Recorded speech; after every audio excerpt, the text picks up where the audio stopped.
Good morning mga idol. For today's video mga idol, share ko yun sa inyo yung aming ulam, no? So, healthy tips to. So, bago kumain mga idol, inom muna tayo ng mainit na tubig. Yan. Malinis yan mga idol sa mga fats. English yun mga idol.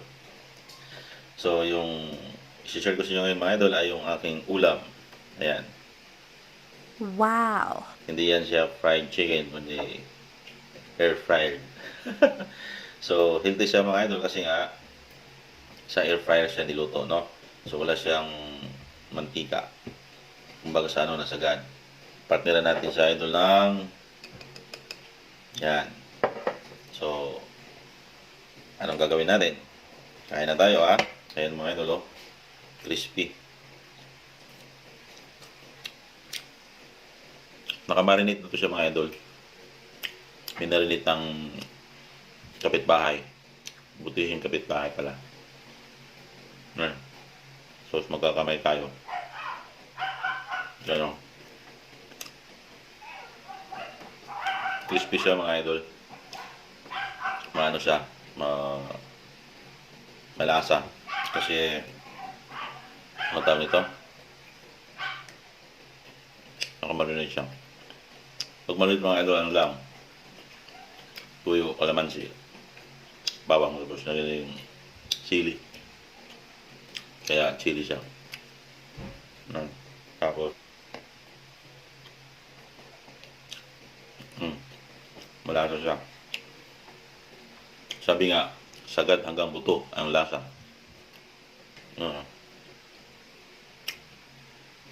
Sa mga umiiwas sa mga ano, fatty foods, pwede ito. Basta naka-air fryer. No? Sitang matatanggal talaga yung mantika eh. Sagad. Kaya, okay siya. Sabi nga ni Doc ng ano, yung mga bawal ng mga fatty foods. Basta may air fryer. Diba? Limpo. Kung mahilig ka sa limpo, yun pwede siya. So, pag nagluto, kung meron kayong air fryer sa inyong tahanan, pwede siya. Kasi ito. Yan o. Yan. Masarap naman siya mga lods. Nakababad siya ng ano. Marinated siya for 2 days. No? Maganda mga lods. Tips lang din pagka bibili kayo ng chicken. Dapat sa market na. Kasi pagka sa frozen, hindi natin alam kung ano kasi yun eh.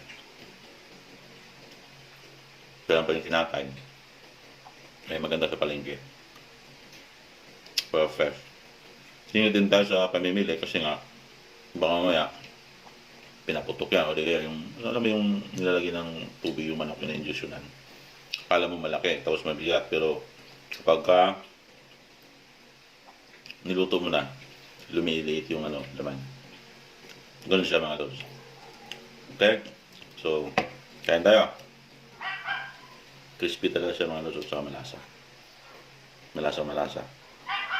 Okay? So, enjoy. Thank you for watching. Please like and share. Thank you.